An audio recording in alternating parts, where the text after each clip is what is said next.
to Swamiji. Now, I have to introduce a person who has got so many facets in his life that I'm going to miss out some parts of it because the introduction will need to be brief as we want to take benefit of his knowledge. What can I say about Swamiji? I seek his forgiveness first if I miss out something. But he's a very versatile individual, a graduate in commerce and software engineering, and who has he's embraced the path of acquiring knowledge and spreading the knowledge of Veds, Upanishads, the Gita. He's been associated with the Chinmaya mission for 2 decades, and I've had the privilege of, at least in the initial parts, to be little bit aware of what he is doing. Swamiji not only gives discourses, but he writes plays, he conducts treks, he conducts camps. He's invited by famous industrialists to give lectures. Professionals come to call him. So, I mean, there is just too much to say.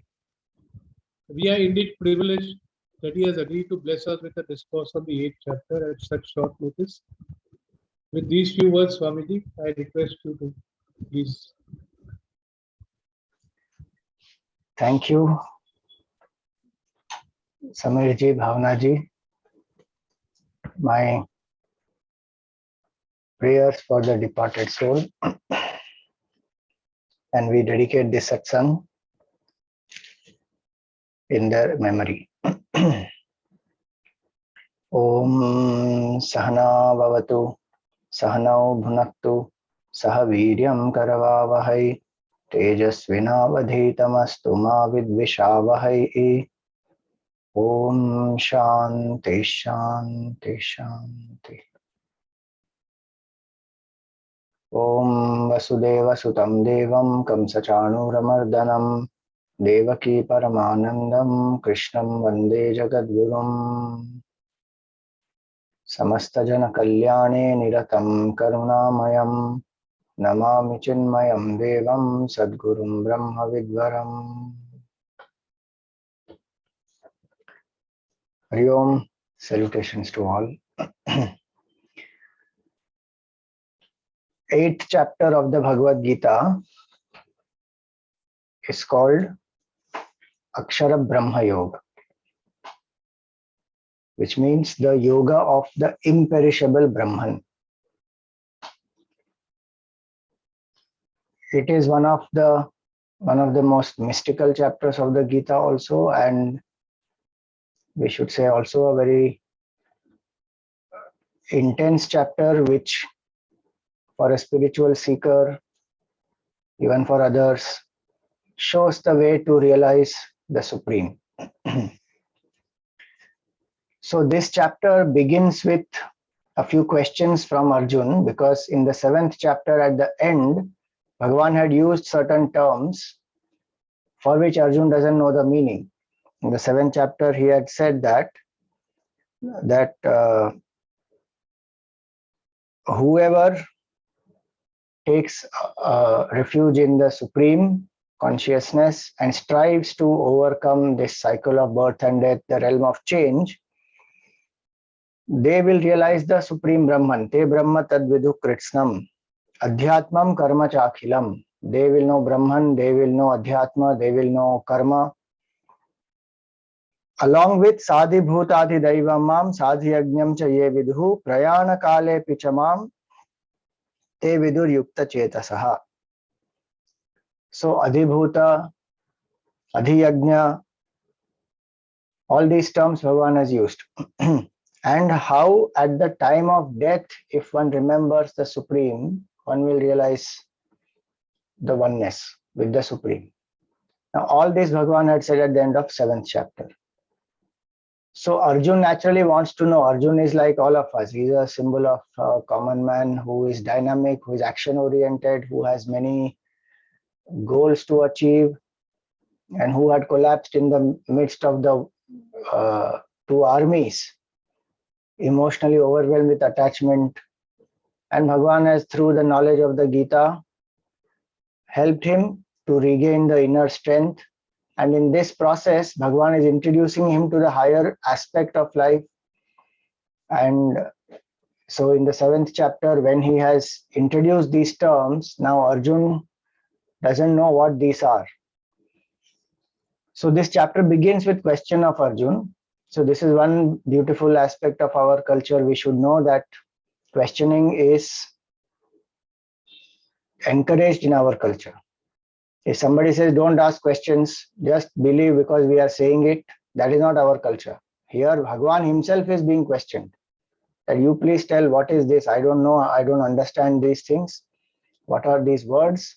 And even the philosophy, when it is explained, sometimes when Arjun doesn't understand, he'll ask Bhagwan, now I'm confused, now you tell me which is better, this is better, that is better. So questioning is how we come to gain deeper knowledge and clarity. No doubt it is said in the Gita, Shraddhavan labhate jnanam, the one who has faith will attain knowledge. But faith is belief reinforced with conviction. It is not, it is never blind. Faith will never be blind.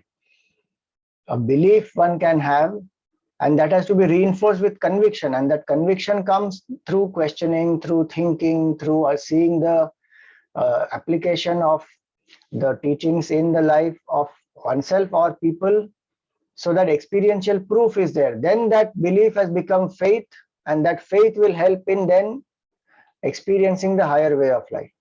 So faith and questioning, they have a deep connection. The more we question with the desire to really know, understand, more our faith will grow. A lot of culture we have lost because we discourage either questioning, or those who are questioning, we have made them feel low, saying, don't ask questions. We never asked our elders, why are we doing certain things? Why are you asking? Do because we have been told. Because we are telling you, just do it. Then people lose the bhavana behind it. Then they won't do. And slowly we lose the culture. So here this chapter begins with a question. So first 2 verses, Arjun is asking, what are all these terms meaning? So he starts with saying, Kim Tat Brahma? What is Brahman? See, many times we use certain words and we have different understanding behind the words. So what the teacher means and what the student is thinking can be completely different. Like Atma, if the teacher says Atma and the student doesn't know what is Atma, one will confuse. Some people think Atma means Bhutatma, Pretatma, Bhatakti Atma, like that they think, Or some people think Atma is something inside the body, small little thing in the heart somewhere. And that Atma is there inside the body. When the body dies, then the Atma departs from the body. Now the student is understanding like that Atma comes inside the body at birth, goes outside the body at death. But that is not what Atma is. Atma is all pervasive. So the definitions have to be very clear. Now when we say Brahma, some people think Brahma is Brahmaji, the creator. Now some people say Brahman, Brahman, they confuse it to be some Brahmana. Somebody who has some choti and some ritual one is doing. Or somebody thinks Brahmana is a portion of the Veda. Now same word has so many connotations. So he has to clarify. So he says, Kim Tat Brahma? Please tell me what is that Brahman? Kim Adhyatmam? This Adhyatma itself is such a confusing word to people today. They think Adhyatma is religion, spirituality, philosophy. So many different meanings one has. And one thinks that if one comes to Adhyatma, one goes away from material prosperity, relationships, one will become disinterested. So people don't want to come to spirituality, saying don't become very spiritual, So Arjun is asking, what is Brahman? What is Adhyatma? Kim Tad Brahma? Kim Adhyatma? Kim Karma? He's even asking, what is karma? After 7 chapters, he's again asking, what is karma? After whole Karma Yoga is over, he's again asking, because Bhagwan said in that earlier shloka that Te Vidu Brahma te brahma tad vidu krishnam adhyatmam karma cha akhilam. Entire aspect of karma one will understand when one realizes moksha. And so Arjuna is asking, what is this karma now? Because he had certain understanding. Now, in what context Bhagavan is saying that, he wants to know. So, Kim Karma Purushottama, O best amongst men, O Krishna, please tell me. Adhibhutam cha kim proktam. And what is the meaning of Adhibhuta? Adhidaivam kim uchyate. What is Adhidaiva? Adhiyagnya katham kotra. What is Adhiyagnya? We only know Yagnya. Now, what is Adhiyagnya? Because Yagnya means ritual. Now, Adhiyagnya means what? So, please tell me all the three. And this Adhiyagnya is supposed to be in the body. Yagnya we always think is outside. Now Adhiyagnya you are saying is in the body. Dehesmin. So in my body, what is Adhiyagnya? You please tell me. I don't know. So he has asked Brahma, Adhyatma, Karma, Adhidaiva, Adhiyagnya, Adhibhuta. 6. And the 7th one he is asking is Prayana kale cha katham gneyosi niyatatmabhihi. At the time of death, how is one to know you? Because Bhagavan earlier said, whoever takes refuge in him, jara marana mokshaya mam ashritya yatantiye. Whoever takes refuge in him and strives to get out of this cycle of birth and death, that person will realize Brahman, Karma, Adhyatma, all this. So he says, how do I know you at the time of death? When there is so much pain happening, I'm leaving the body, how will I remember you? And what will be the gati? If I leave the body remembering you, what will I get? Meaning, what will be the result? So these are 7 questions with which this 8th chapter begins. Now Bhagavan starts answering one by one. First question was, Kim Tad Brahma? What is Brahman? So Bhagavan defines, Shri Bhagavan Uvacha, Aksharam Brahma Paramam. Simple definition. Brahman is that which is the imperishable. Aksharam Brahma Paramam. So literal meaning of the word Brahma is Brihatvat Brahma, that which is the biggest. Now, what can be the biggest? Think about it. In this world, when we look around, any object has a certain finite form. What can be the biggest? That which accommodates all objects and everything is the biggest. And what is that?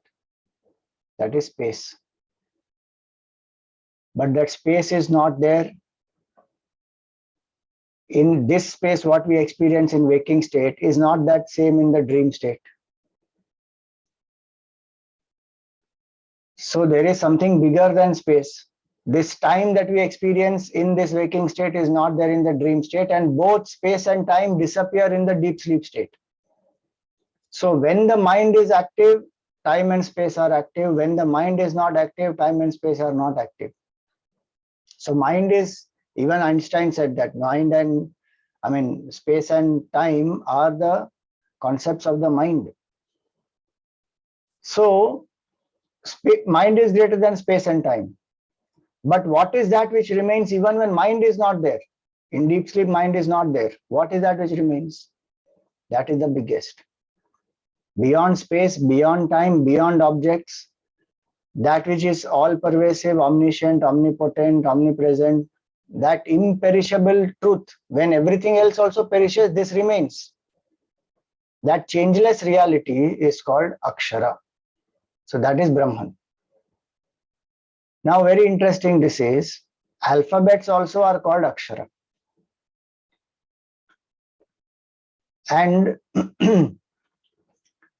when a child begins education, on a plate of rice, the child is made to write Om.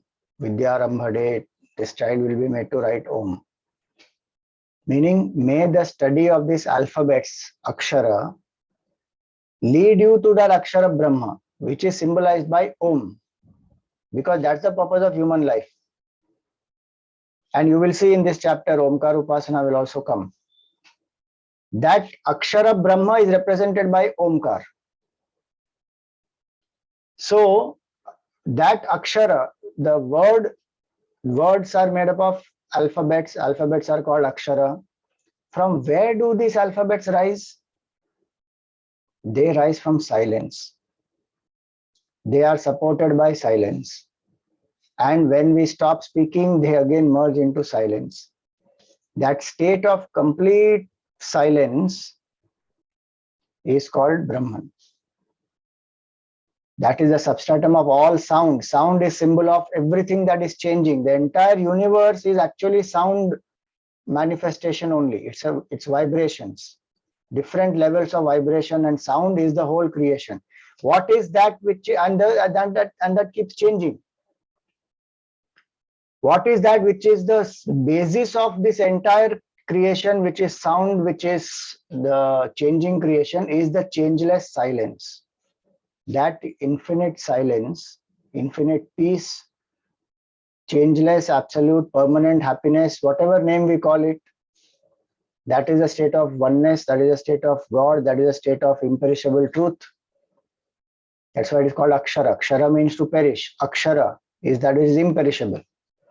So that imperishable truth, which is everywhere, that is called Brahman. So he says, Aksharam Brahma Paramam. And this is Param, supreme. Akshara is imperishable and it is supreme. There's nothing greater than it because it is one, infinite. Like I said, space, time, causation, all that comes below that. And so first question is answered. What is Brahman? Aksharam Brahma Paramam. So somebody says, okay, Brahman must be Akshara. What has that got to do with me? Second question is, what is Adhyatma? So Bhagavan answers, Swabhavo Dhyatma Uchyate. What is Adhyatma? Adhyatma means your Swabhava. Bhagavan says Adhyatma is your Swabhava. Oh Swamiji, Adhyatma is Swabhava. You know, my Swabhava is very angry. My Swabhava is very lazy. So is that Adhyatma? Now we have to understand here Adhyatma word. So Adhi means inside. Atma here does not mean this mind of ours, which is lazy or which is angry or which is very greedy or which is loving. Atma here means the self. So Swabhava here means Swasya Bhava. What is my true being? The same self is there in all of us. Each of us feel I, aham, I am existing. One exercise I will give you. You can do it now, you can do it later, anytime. And if you are successful in it, you will set a Guinness Book of World Record. Nobody has been successful in it till now. You have a golden opportunity. You want to try? Yes? That exercise is you have to feel your own absence. Feel your own absence and tell me, if you can do it, you have set a record. Can you feel your absence? You can feel absence of other people. If you log into a Zoom meeting, nobody has come into the room, one says, nobody koi nahi aaya. Absence of others you can feel. Your own absence, nobody is here, Swamiji. To say that nobody is here, who is there? You are there. You can never become absent. Swamiji, I become absent in deep sleep. It appears like that we become absent in deep sleep. But when we wake up, we remember that we slept like a log. We didn't experience any dream, nothing. So that means there is some other entity, even if the mind is dormant. I am that entity which will never become absent. That is Swasya Bhavaha, which is always the same. Mind will go through changes. Mind will become dynamic. Mind will become positive. It will become negative. It will become attached. It will become detached. That is the mind going through all changes, ups and downs. Who are you? The self, which never changes. And to know that this self in me is that Brahman, that is realization. The self in me is the same self everywhere in the hearts of all the beings. It is there even in the non-living beings. It's the same existence. Aham, aham. We feel the pure existence, not I am. So what happens to us is we experience adjectives and we identify with those adjectives. I am happy, I am sad, I am loving, I am tall, I am dark, I am young, I am successful. These are adjectives of the body, mind, intellect. But what is common in all these sentences? I am, aham. That aham is called adhyatma here, which we all feel, aham, aham, aham. That is swabhava of all is that same, swasya bhavaha. That is the definition here. Swabhavo adhyatma muchyate. Adhi is inside, atma is the self. That adhyatma is your swabhav. Meaning you are not this perishable body, mind, intellect. You are not the jiva, Bhagavan is telling Arjun. You are not this entity, Mr. So and so. That's a role. Who are you? You are infinite consciousness. And that consciousness is the biggest. Can you imagine? That is Brahman. And you are that Brahman. And what is your nature? Satchidanand, infinite consciousness, absolute existence, permanent happiness. Not knowing this, what are we doing? Begging people for love. If you love me, then my life is happy. If you don't love me, then my life is worthless. I'll jump from somewhere and die. If I get this, if I become that, if I go here, then only I will become happy. Beggars of happiness one has become. No? Dependent on so many things, like a mortal finite creature, thinking I am born at such and such date, I am living such and such life, on such and such date I will die. Who dies? Body dies. Gurudev used to roar in his talks, everybody dies. And he will whisper, but no one dies. And those who are sleeping will all wake up saying, what? Everybody dies and no one dies. Then he will say, everybody dies. The body's dharma is perishable, it will die. But the one truth which is there in each one, that is not dying at all. It is imperishable. That is the adhyatma. And the knowledge of this is Brahma Vidya and Yoga Shastra. The techniques to make our mind, body, intellect integrated, that is called MBA. This MBA one has to do. You may not do MBA from IIM, ISB or any other place, but this MBA one has to do mind-body alignment. If I do mind-body alignment, I turn within, realize the self. That's the method. This combination of the philosophy, which is the knowledge of the self and how I am that consciousness, how I am not this mortal perishable entity, and the techniques to integrate the body, mind, intellect and to meditate, combination of these two is what is true dharma, adhyatma. So if somebody says I am spiritual, but I don't do rituals, that means it's like saying I read enough books on swimming, I don't jump into water. Then you will not learn swimming. And somebody says, no, I keep only doing my rituals. I'm not interested in all this philosophy. Then that is like jumping in water, not understanding techniques properly, struggling there, somehow doing something. Combination of both is important. So when Bhagavan says, Aksharam Brahma Paramam, you are that supreme, there is one supreme Brahman that is imperishable, that is the supreme. And that very Brahman is manifesting in you as your true Swabhav, as who you are essentially, not at the BMI level, that is the self. The oneness of this Brahman and Atman, whoever knows, realizes the supreme. Now, how to know that?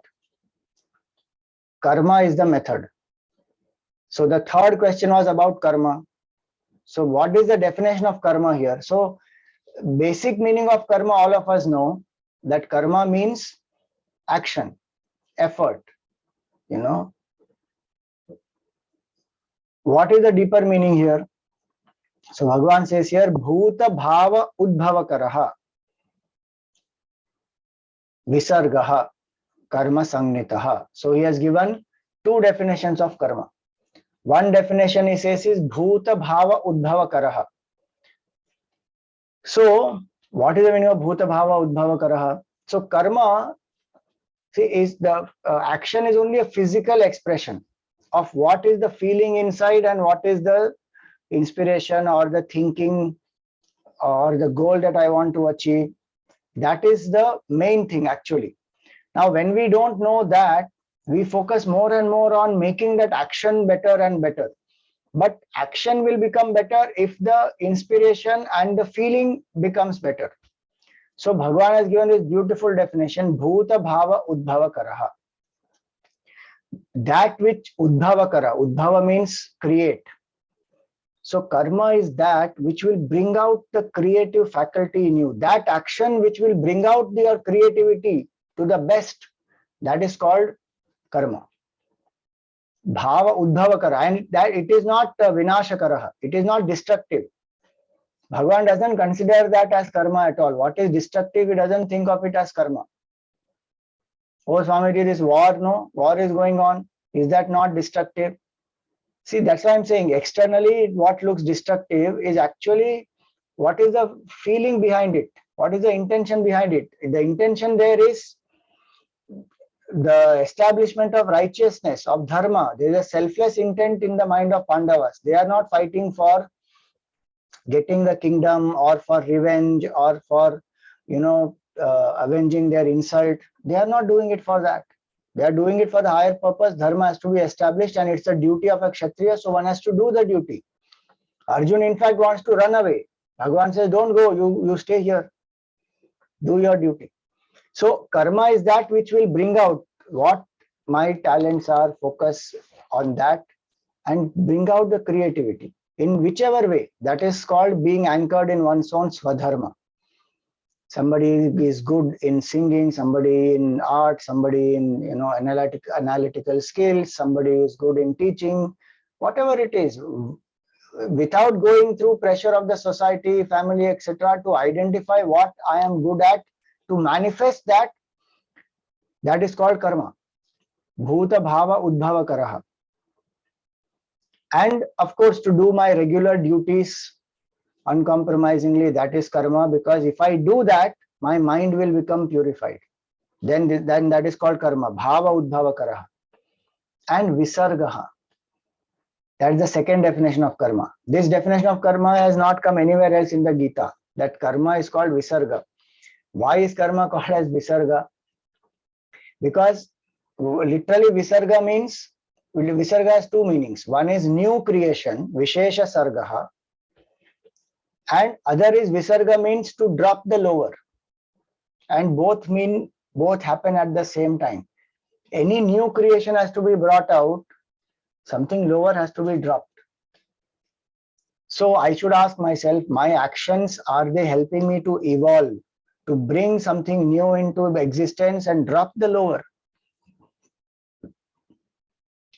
If I've been acting, if I've been serving, if I've been doing my work, maybe professional work or whatever I'm doing, is that helping me to evolve, to rise above the lower tendencies? Or am I becoming more stressed, worried, tensed, anxious, depressed?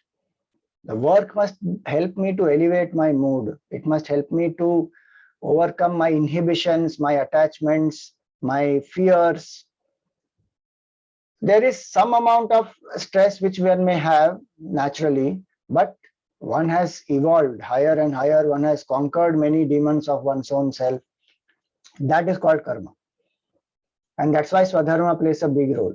So if I do these actions, I evolve higher and higher, more selfless I become, more loving I become, more quieter I become.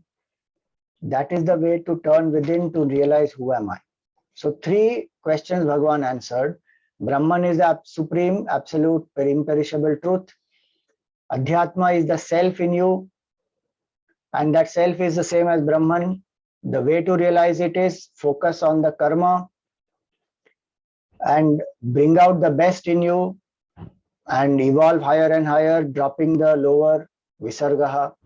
Then he says, Adhibhutam Sharo Bhavaha. What is Adhibhuta? Whatever is made up of the five elements is called Adhibhuta.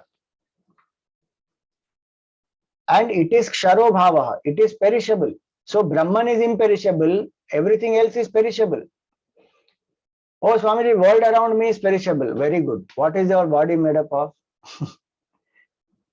Acha, my body also. I thought my body is imperishable. World around is perishable. Arey, my body is made up of world only, 5 elements. The earth, space, air, fire, water, earth. It is made up of these 5 elements only. It is also perishable. And why am I clinging to the perishable? I should know the perishable as the perishable. One day it will die. And oh, one day it will die, Swamiji. If you are scientific minded, a lot of people are like that. No, today I'm very rational. I don't believe in spirituality. Okay, believe in science. Wonderful. Even scientifically, what science tells us, every single minute, how many cells are born and they are dying. Every 7 years, we have a new body. So if I'm already, let us say, 60 years old, already I have taken so many bodies. Every 7 years, a whole body is new, completely new. All cells are changed. So which body am I? And what am I holding on to? This is my body, this is I, this is I, this is I. That is a false notion. That is what is the cause of bondage. I don't know who am I. Holding on to the perishable, I'm saying I am this. So happiness of body is my happiness, pleasure of body is my pleasure, pain of body is my pain. Bhagavan says all this is perishable. Adhibhuta. When people ask, Swamiji, are there bhoot? I say, yes, there are. You are also a bhoot only. Because bhuta literally means that which is born, that which exists, and made from these 5 elements. So all of us are bhuta, even right now. Only thing is, when we drop this physical body, we will become subtler bhuta. That is what people refer to as ghost. So all of us are that. Our journey is to rise from this perishable to realize imperishable. So Bhagavan says, Adhibhutam Ksharo Bhavaha Purushascha Adhidaivatam. Now this entire perishable world is also presided over by that Supreme Purusha who governs this whole creation through presiding deities. How does this creation go on? You just think the amount of symmetry is there in this creation, harmony which is there in the creation, the way in which so many factors are what they are exactly. You know, in science they have this phenomenon, I forget the name, it starts with A. I don't know whether it's anthropology or something. But they say very clearly that so many factors, if they are not exactly what they are, creation is not possible. Like gravity has to be that 9 point something. Speed of light has to be a certain number. If anything less or more, creation is an impossibility. All these factors coming together is not chance. It is an intelligent cause behind this creation. And that's why today quantum physics very clearly says matter is not the basis of creation, consciousness is the basis of this whole creation. So when we worship a river like Gangaji, we don't worship water, we worship Gangaji. People say, oh, these are primitive people, they are worshipping trees and the rivers and the stones and the mountains. What is all this? We are scientific. But that is all matter only, what you are seeing externally. There is a force that is working, that is nature. So the people nowadays, they say, I don't believe in God, I believe in nature. What is nature? By itself, it is laws. If there is a law, there is an intelligent lawmaker and law enforcer. That law enforcing entity is called Devata. That Devatas function through the whole creation. And you know the meaning of the word Deva. Dev means that which illumines, that which is sentient, that which is effulgent. That is called Devata. And how close is that to consciousness? It's brilliant what our great masters have thought about, they have lived. And you go into any culture in the past, which has been the native culture, they have believed in Devatas. You see Greek culture, they have Greek gods. You see the Egyptian culture, you see the Red Indian culture, all of them, they believe in that gods. Because they understood a certain deeper aspect behind the visible creation, there is an invisible force. The perishable is supported by the imperishable. Now we have forgotten those things.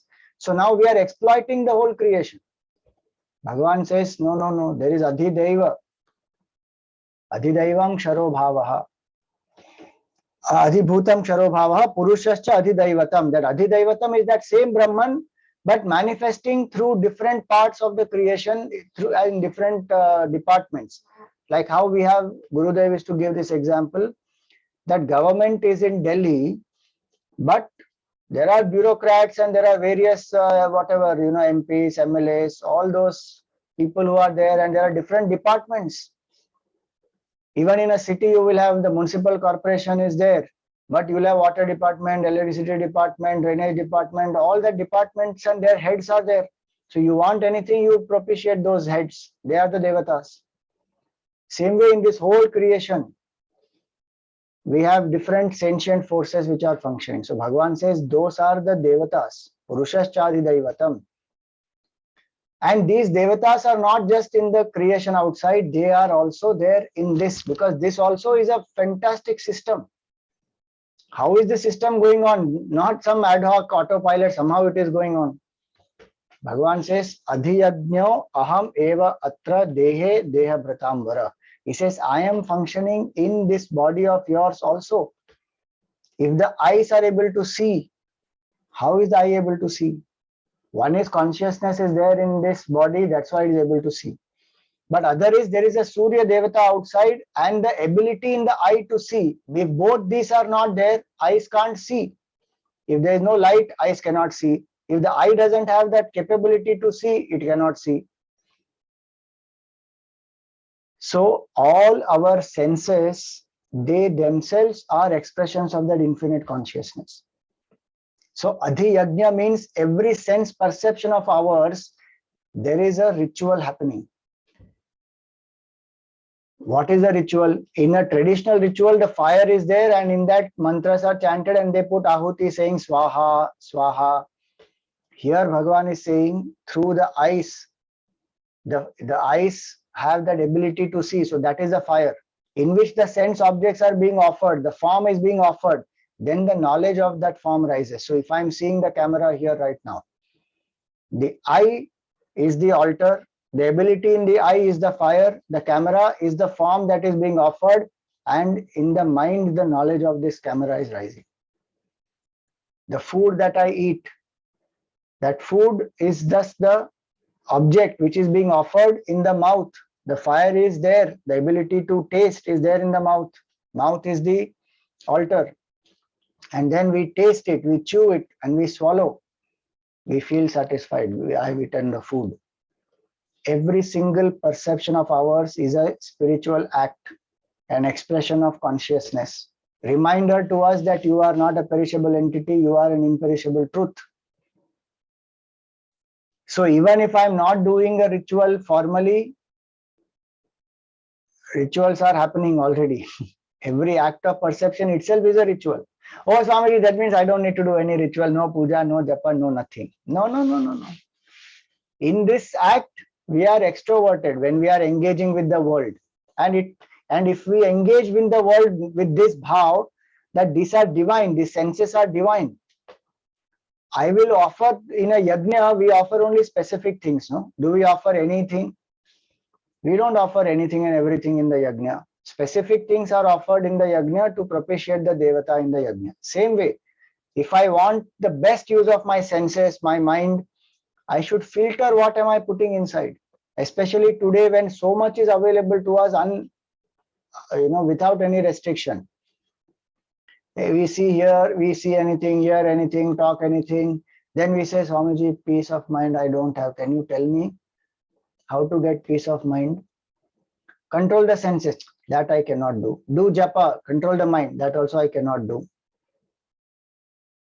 Study Vedanta, very difficult, it's very subtle. Go selflessly serve. No, everybody is selfish. How can I serve selflessly? After all that, can you tell me something which is left? Then nothing is left. Then Shanti is not possible.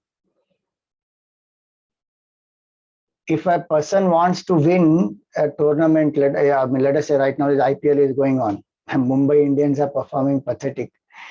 Now, if they want to win that, the IPL trophy, they can eat anything, drink anything, do anything.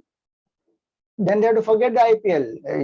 You have to be disciplined and then focus and then work hard and be on a diet regime and workout regime and improve all that. Then only it is possible. So now Bhagavan clarified 6 aspects. Now the 7th question is, what is that what can be done to remember the Lord at the end? And what will be the result if I remember Bhagavan at the end? Now you see that. Bhagavan says, Antakale cha mameva smaran muktva kalevaram yaprayati samadbhavam yati nastyatra samshayaha. Antakale cha, that cha has to be underlined. Even at the last moment, many people think, oh, I can do anything in life. Last minute I will think of Bhagavan, I will get mukti. What I have thought through my whole life, that only will come to me at the last minute. It will not come otherwise. If I've been thinking of money, Maniram only will come at the end. Bhagavan will not come in my mind. If I've been always thinking of one man was there, he was dying. He can't see properly, his eyesight is gone. He can't hear also properly. Now he's shouting, Gopal, where are you? The Gopal comes and sits next to him saying, I am here, Papa. Then he says, Rama, where are you? She also comes and says, Papa, I am near your head. And he says, Vijay, where are you? Papa, I am near your feet. And he's pressing the feet. He says, Are, if 3 of you are here, who is at the shop? Died. Because whole life he has been thinking only of the shop. Now last minute also he will think only of the shop. Suddenly Bhagavan's name is not going to come. So Bhagavan says, Anta Kale Cha, every single day I have to remember the divine. Then at the last minute also it will come. And in such a condition, Smaran Muktva Kalevaram, if a person drops the body,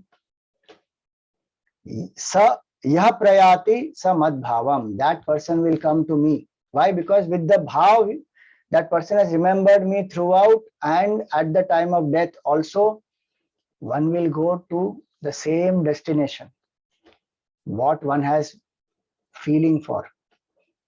Like after this talk is over, where will you go? Each one will go to what your feeling says, no, or what your plan is. Somebody will go to kitchen, have their dinner, somebody will go to read something, somebody will go and watch IPL, somebody will go and whatever, go for a walk. Based on your bhavana, you will go wherever. Same way Bhagavan says, whatever is the last thought in your mind, thinking that when you go, your next janma is in that direction, you will go. And if somebody has thought of Bhagavan through the life and remembering Bhagavan even at the end, with what bhavana? If one wants that I want to be one with the Lord, with that bhavana, that person will become one with the Lord.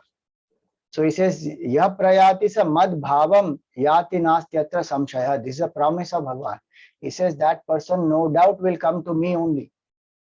So one should not have any fear at all. Continuously strive to think about Bhagavan in the day, through the upasana, through our actions dedicated to the Lord, and also at the time of death, as much one can remember, keep remembering Bhagavan.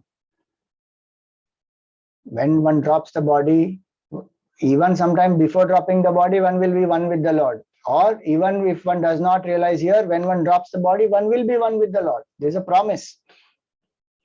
And in fact, Bhagavan gives that as a common declaration. What you will think, that you will become.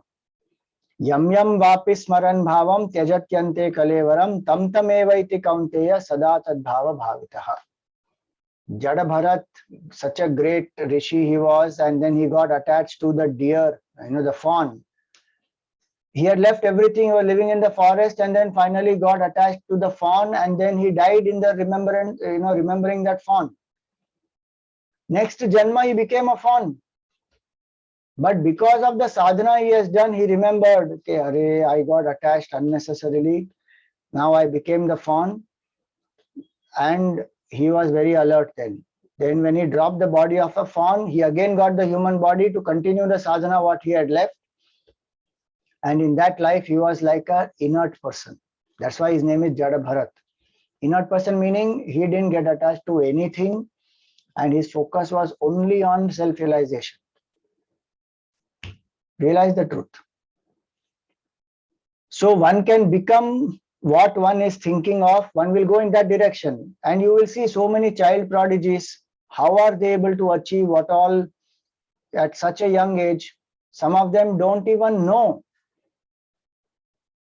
You know, one phenomenon is there, which is a proof of rebirth. That is called xenoglossia. Xenoglossia means that child can speak in a language in which it has not been exposed to at all in this life. From where is that coming? Because the mind which is there in this new form, new body, is the same mind which has traveled many lives. So in some life, the samskar of that language is so strong that that samskar is there very deeply, and the child is in this new body able to speak that language fluently, though the child is not exposed to it. That is called xenoglossia. So whatever one has cultivated by practice, now if a Beethoven can compose symphony at the age of 5, that's because he has practiced, and now that knowledge continues.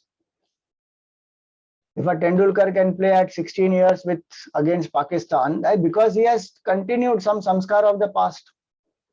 So that's why Bhagavan says, Tasmat sarveshu kaleshu mam anusmara yudhyacha. This is a very important instruction. At all times, remember me and fight. Fight meaning, he's telling Arjun, do the duty. It's not that I should remember Bhagavan and fight. There are people who have taken this instruction literally. After they do their puja, they come out and they are ready to fight with others. And people are very scared. Arey baapre, iska puja khatam ho gaya. Now, it is not literal. Do the duty, it means. And Bhagavan didn't say that you like what we generally think, after I finish all my duties, then I will think about Bhagavan. After I give up all my family responsibilities, I have done and settled my children, everything, then I will start remembering Bhagavan. It's putting the cart before the horse. Wrong it is. We have to remember Bhagavan first and then do the duties, because then the duties will become karma yoga. What we do, oh Swamiji, today, it's very difficult, my day is very busy, it's jam-packed, I don't have even 5 minutes to eat my lunch, somehow I'm eating in the car. Now in that you're telling me to do Bhagavan's puja. No, I cannot do puja today, I can't remember Bhagavan, today is a very busy day. And Bhagavan understands, that I don't have time. So I will do tomorrow. So for karma, we'll leave bhakti first, saying, no time for all this. Bhagavan says, Arey Baba, do ulta. You remember me even for 5 minutes quietly, your mind will get anchored. Then you can dedicate all actions to me. You will go through the day better. The bhav that my work is my worship comes only when I'm actually having worshipful attitude. To get that worshipful attitude, sitting quietly or doing a puja or doing some japa or doing some meditation is very helpful. And that's why in our culture, the day begins with remembrance of the Lord, then we get into karma.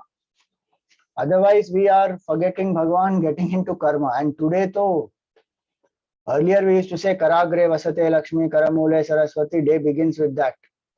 Today, Karagre Vasate, email, Karamadhye to Twitter, Karamule to Facebook, Prabhate Phona Darshanam. That's the shloka we follow. That's our today's life. Bhagavan says, Mam Anusmara Yudhyacha. First remember me, then fight. He didn't say, do your duty, then later on remember me. He said this has to happen sequentially. In that, remembrance comes first, then comes action. And whoever does this, Bhagavan says, Mayyar Pitamano Buddhihi Mame Vaishyasi Asamshayam. They will come to me. Now, this Akshara Brahma Yoga is the yoga of imperishable Brahman. So here in this chapter, we will find two very powerful types of meditation which Bhagavan gives. And this is the beauty of our culture. All types of people, all temperaments of people are catered to. If somebody needs the form and the name of the Lord, then there are enough names and forms of Bhagavan, which we can do. Rama, Krishna, Durga, Devi, Ganesh, Subramanya, so many we have. One can choose anyone as Ishtadevata, worship. That has come before also, and that comes even later on in the 12th chapter. But that is called Sagun Sakar Upasana, the Lord with a form and with qualities. If somebody says, no, I can't identify with a form, then Bhagavan says, you can identify with Sagun Nirakar, which is sound symbol, no form, Nirakar. But Sagun is Omkar is the sound symbol of the Supreme. Omkar is not just a sound, it is indicating the Supreme. So this chapter will give us that Omkara Upasana, and still subtler than Omkar Upasana is the nameless, formless, attributeless Brahman.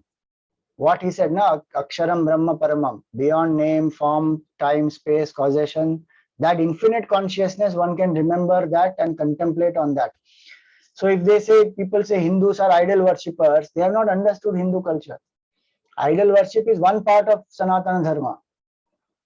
Then there is Sagun Nirakar Upasana, which is Omkar Upasana. Then there is Nirgun Nirakar Upasana, which is contemplation on formless, attributeless. So these verses now, Bhagavan says, Abhyasa is very important in either of these three.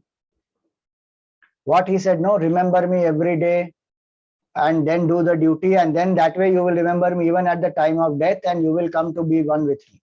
That consistent practice is called Abhyasa Yoga in the Gita. That's why he says in the 8th shloka, Abhyasa Yoga Yuktena Chetasa Nanya Gamina. When you are doing Abhyasa with your mind in a single pointed focus, you remember the Supreme without allowing it to wander. If it wanders, bring it back to the Supreme. And that's why when people say, Swamiji, while I'm walking, I will remember Bhagavan. While I am doing some work, I will remember Bhagavan. That is extra. But exclusively sit and remember with the single pointed mind. That will develop that concentration, that develops the bhav, that trains the senses to withdraw. And use either of these three, either name and form of the Lord, or Omkar you can use, or pointers of nameless, formless, attributeless. And every single day I can practice. Oh, can I practice a combination? No, try and choose one with which you can identify and do it consistently. And if you feel you have outgrown that level, then go to the next. Don't say today I will worship Rama, tomorrow I will do Omkar, third day I will do formless, then again fourth day I will come back to Krishna. Don't do like that, jumping. Choose one. And that one itself is enough to lead you to Supreme. And don't think what is greater, what is lesser. What invokes your feeling and brings out a bhav of surrender, letting go of the ego, that has to be chosen. So Bhagavan says, focus on that. Abhyasa yoga yuktena chetasa nanya gamina paramam purusham divyam yati parthanu chintayan. Now he says that person will attain the Supreme Purusha, the Supreme Brahman in this way. And now he gives two shlokas. One shloka here is 9th shloka, which is about the nameless, formless, attributeless Brahman. Kavim Purana Manushasitaram, that which is omniscient, Kavim, Puranam, most ancient, meaning timeless, Anushasitaram, one who is appearing as the very creator, the controller of the whole universe. Anoraniyamsam is present in smaller than the smallest. In a quark, it is present. Anoraniyamsam, Anusmaredya, whoever remembers that Supreme Infinite Purusha, consciousness, Sarvasya Dhataram, the supporter of all. Like the ocean, the water is supporter of all the waves. We can say that water is there in every wave, in every smallest bit of a wave also, that infinite water is there. Dhataram, Achintya Rupam, cannot be thought of as an object. Because it's not an object, it is the very enlivener of the mind. Achintya Rupam, Aditya Varnam, who is of the nature of effulgence, brilliance, consciousness, not dull, thoughtless, blank, dark state. No. Aditya Varnam, Tamasa Parastat, beyond all darkness. Our goal is not to become thoughtless. Our goal is to realize consciousness. So these are pointers. Now, lack of time, I can't go deeper into these pointers, but these are pointers of Nirgun Nirakar. And Bhagavan says that at the time of death, you can remember either of these three, Sagun Sakar, Sagun Nirakar, Nirgun Nirakar, you will come to be one with me. Now is very interesting. He says, how does one exit the body consciously while remembering Bhagavan? See this. This is the height of spirituality our country has reached. We live unconsciously also, we are born unconsciously, we die also unconsciously. But Vedanta is telling us how to die also consciously. See that what these two verses, this 9th, 10th verse is so powerful. How to eject out of the body consciously, Bhagavan is giving that knowledge. Prayana kale manasa achalena, at the time of departure with a steady mind. How will I get a steady mind? If I have lived in detachment through whole life, if I have remembered Bhagavan through the whole life, if I know that my goal is only Bhagavan, everything else is a means to that.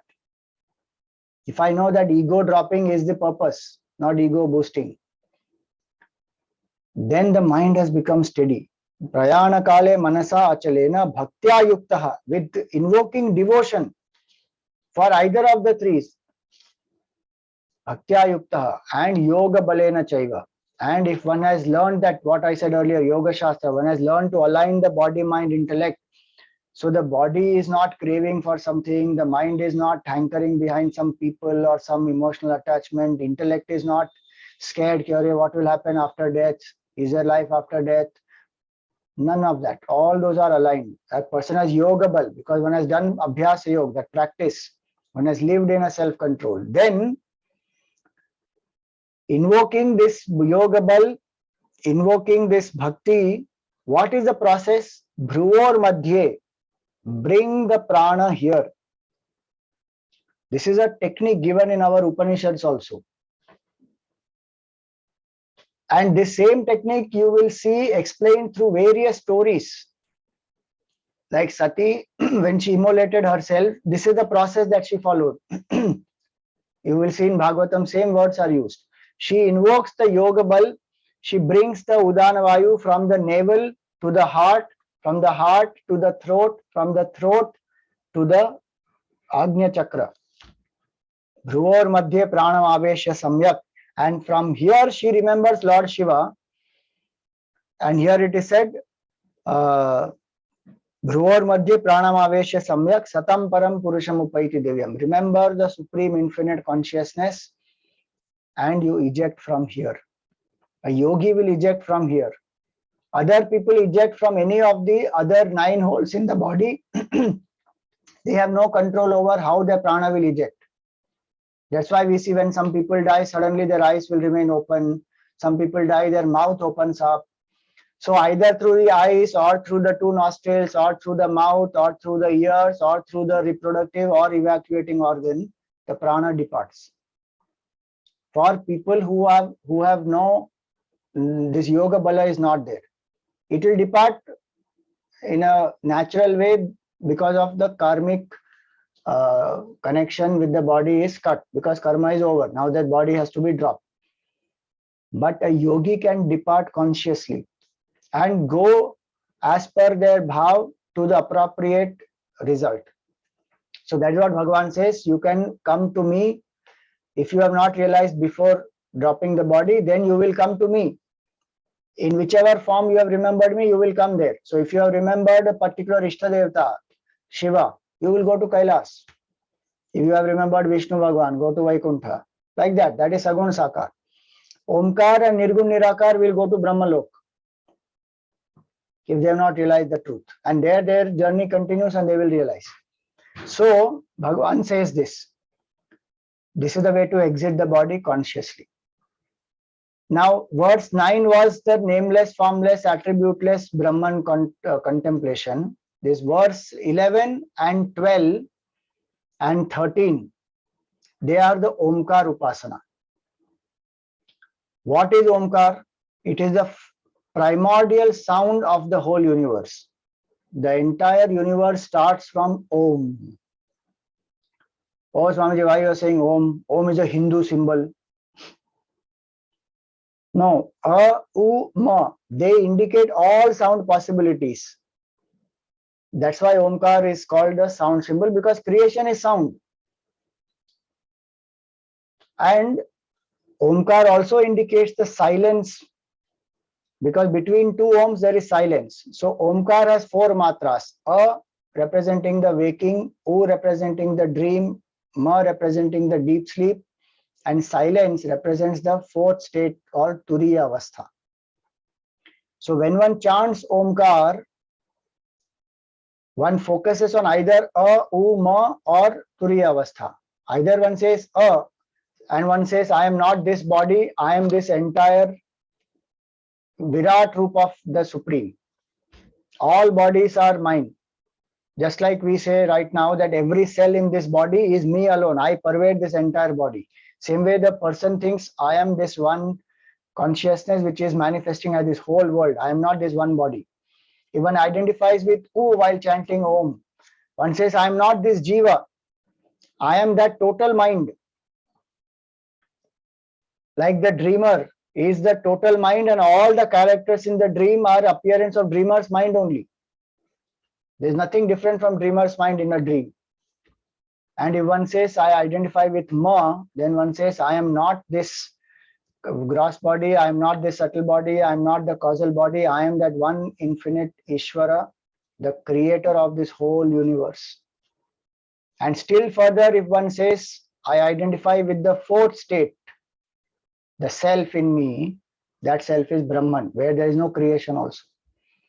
So Omkar Upasana is not about simply chanting Om, Om, Om, Om, Om. A lot of people today don't want to worship the form. They say, I will remember Om, I will chant Om.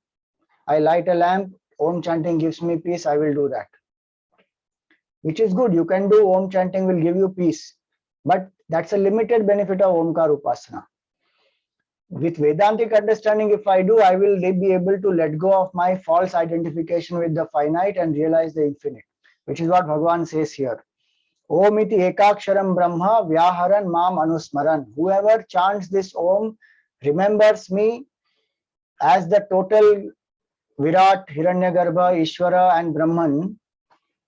Yah prayati tyajan deham. While departing, if this person has this bhavna of Omkar, as I am that consciousness which is manifesting as Om, sayati paramam gatim, that person attains the Supreme. So now this two options Bhagavan has given in this Sagun Nirakar and Nirgun Nirakar, Omkar Upasana and Nirgun Nirakar Brahma Upasana.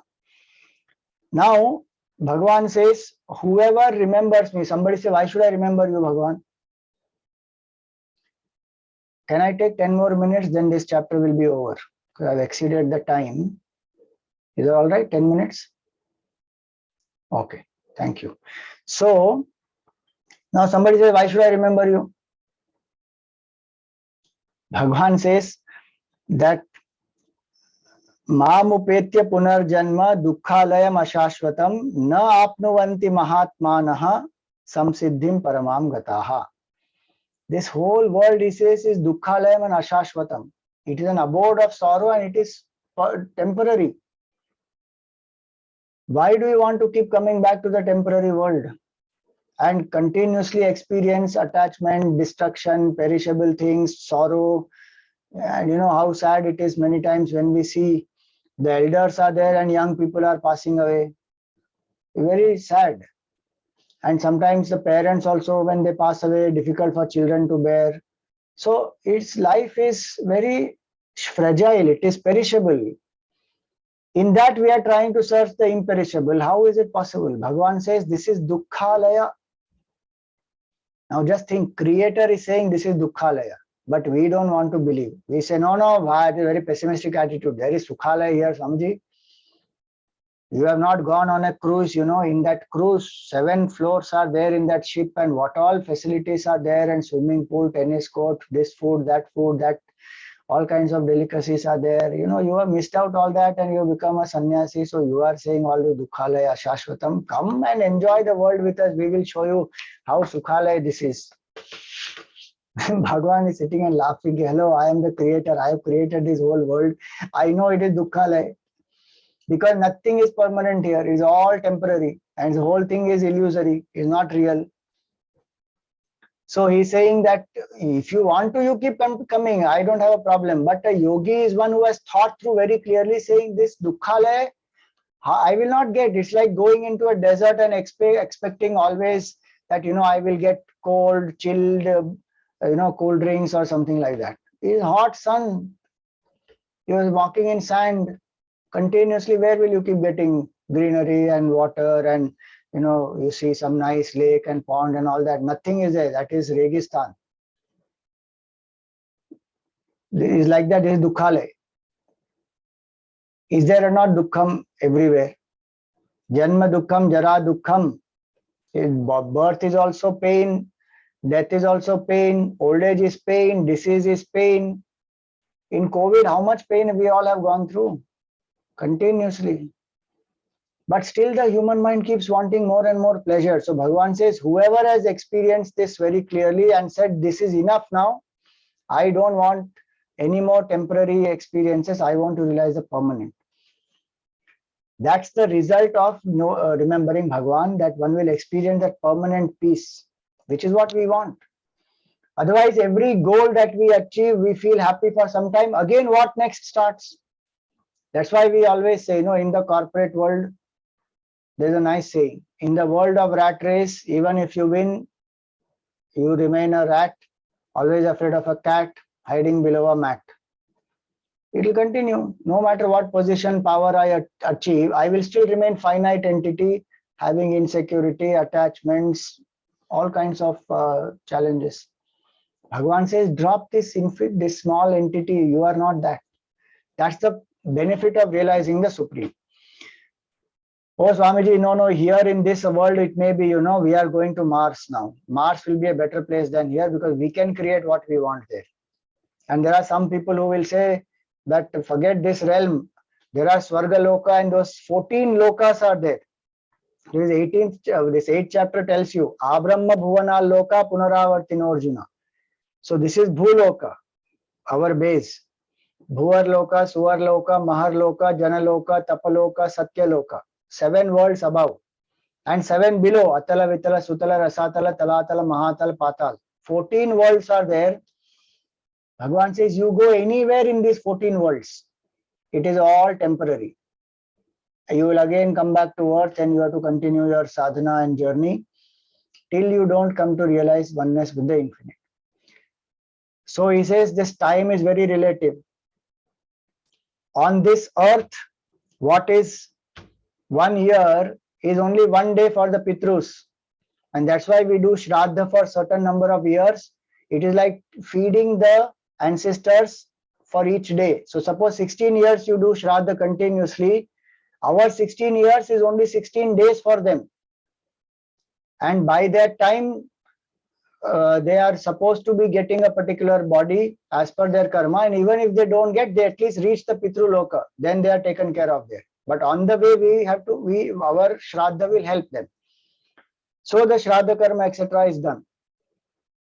Because time periods are different. We may think, oh, so many years before this person died, what are you doing this year? Because time is relative. In this Gita, you will see that 17th line of shloka of this chapter tells you how time is very relative. Like even in our daily experience, you will see the longest dream is not more than some 2.5 3 minutes continuous dream.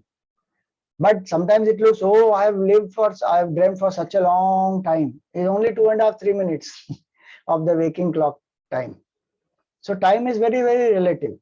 So even time of Brahmaji, it is said 1 Mahayuga means these 4. Kali Yuga, right now we are in Kali Yuga, then this Dwapar, Treta, Satyug. 4 yugas is 43,20,000 years. That is called one Mahayuga. 1,000 such Mahayugas is 1 day of Brahmaji. And even that 1 day of Brahmaji lives like that for 100 years. After that, Brahmaji will also perish. Another Brahmaji will come. So the present Brahmaji, when he will finish, he is in his second half. First 50 years of his life are over. He is in his second half. When this Brahmaji will go, our Hanumanji will become the next Brahmaji. Tomorrow is Hanuman Jayanti. Look at the succession planning. This is called succession planning of creation. After such a long period of time, just imagine 43,20,000 is 1 day of Brahmaji, of human years. Same way, 43,20,000 human years is 1 night of Brahmaji. Like that, 360 days is 1 year. Like that, 100 years is the lifespan of Brahmaji. So even a position of Brahmaji is not permanent. Meaning, until one doesn't realize infinite consciousness, everything is perishable. Not only this earth, everything, including position of Brahmaji, is perishable. No doubt, more power one gets as one rises higher and higher, but it is still perishable only. Compared to infinite imperishable Brahman, everything else is perishable. So Bhagavan says that, if you understand this, then you will seek the infinite. And this chapter then gives us, concluding one concept of this chapter, which is unique to this chapter, is that a yogi, so there are two paths that this chapter gives. One path is the path of return. So if a yogi,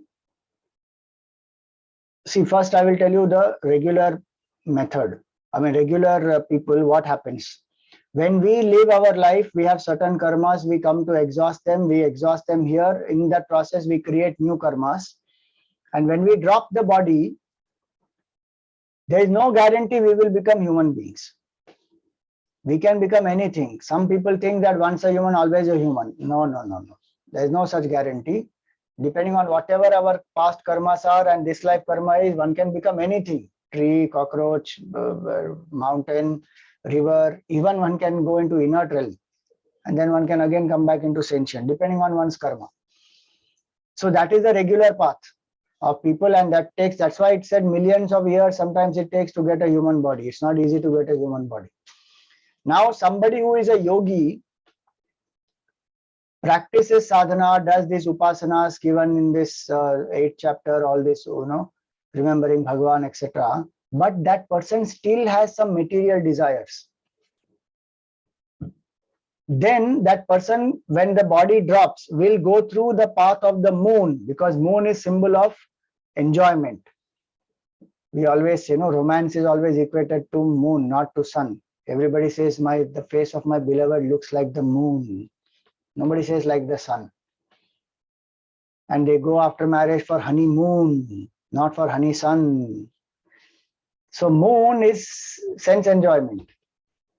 So those who have desire will go through the path of the moon, and they will come back to the earth in human form, and they will continue the sadhana. That is called the path of the moon. Chandramarga, that is called, or Pitruyana it is called, the path of the Pitrus. Then there are those who are great yogis who contemplate, who have dropped all their material desires, who have intense desire only to know the truth, but they couldn't realize in this life, and they don't have any vasanas to come back to the earth for sense enjoyment. They go through the path of sun, and they go to Brahma Loka, the highest Loka, where Brahmaji gives them the knowledge of oneness, and they realize the truth. So that is called the solar path or Devayana. This chapter gives us the knowledge of these two paths, and it says here, 24th shloka you see here, Agnir Jyotiraha Shuklaha Shanmasa Uttarayanam Tatra Prayata Gachanti Brahma Brahma Vido Janaha. The knowers of Brahman, meaning the sincere seeker of contemplation, that person, if they drop the body in this time, when there is Agni, when there is presiding deity of Agni, Agni Devata is active, Jyotihi, when there is brightness, meaning daytime, when there is brightness, Ahaha is daytime, Shukla in the first fortnight, in the bright fortnight of the month, and in the 6 months of Uttarayan. In these times, if a person drops the body, the presiding deities of these will lead this person to Brahmalok. Tatra prayata gachanti Brahma vido janaha. And if a person drops the body in other conditions, the next shloka says Dhumaha, when there is smoke, or in the night, Ratrihi, or in the second half of the fortnight, the dark fortnight, Shan Krishna Paksha. Then in the 6 months of Dakshinayan, the southern solstice, if a person drops the body at that time, then that person will go through the path of the moon. Tatra Chandramasam Jyotihi Yogi Prapya Nivartate, and that yogi will again come back. Oh Swamiji, what about the person who is a great yogi who doesn't have any attachment but died in the Dakshinayan time? That means the person will have to come back? No. If that person has dropped the body in Dakshinayan time, but if this person is eligible to go to Brahmalok, then the person will wait in a transit lounge for some time till by when this Agni, Jyoti, Ahaha, Shuklaha, Shanmasa, Uttarayanam, all these deities will become active. They will lead the Jiva to Brahmalok. So transit lounge is there.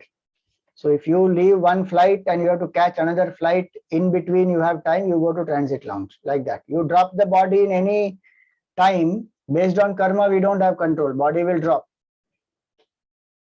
But there is nothing lost. If you are eligible for Brahmaloka, you will wait and you will be led to Brahmaloka. And if you are eligible only for Chandraloka, and even if you die in Uttarayan, you will still go to Chandraloka only. So in our culture, the time of departure and the place of departure for an unenlightened person plays a big role. Because they will help, those deities will help the Jiva to go to the right destination. Otherwise, the Jiva has to wait. And then one will go ahead. So these two paths are told to us. Why? So that we choose the third one, that while living here and now itself realize the truth. Why wait for, going to the Chandraloka or Swargaloka and come back? Why go to Brahmaloka and get mukti from there? That is called Krama Mukti, gradual liberation. Get Jivan Mukti here and now. How to do that? Remember Bhagavan all the time. Let the mind become pure and free from attachments. One will realize here and now. That is the best option, having got a human birth.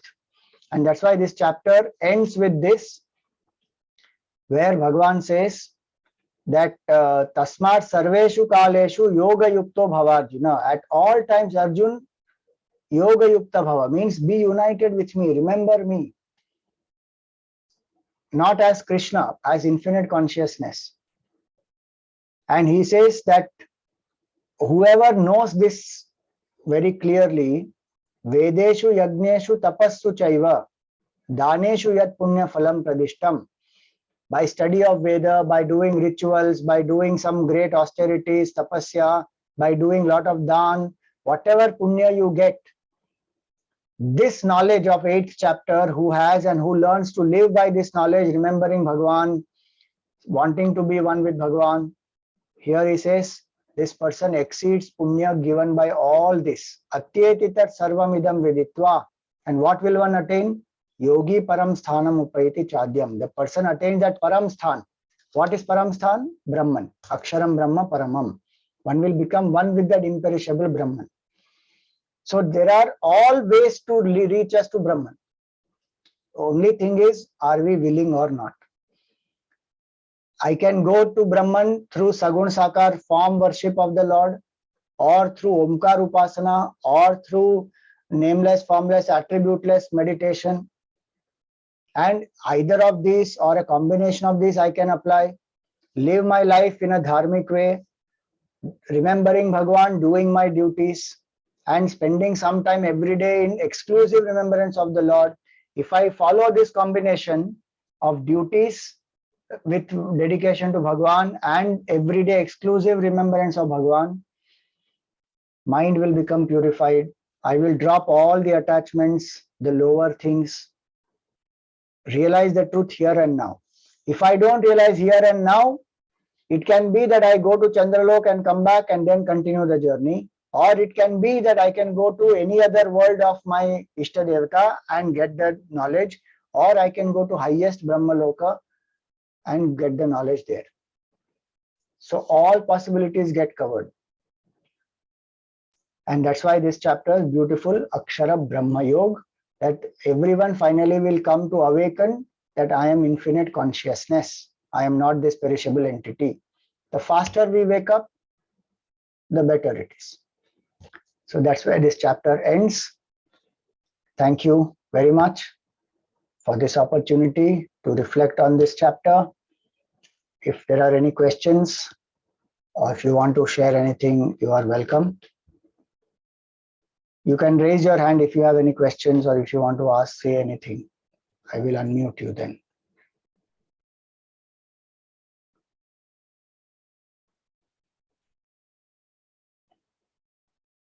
Okay, so you can. Yes, Jasmine, go ahead. Swamiji, to say we are grateful to you would be an understatement.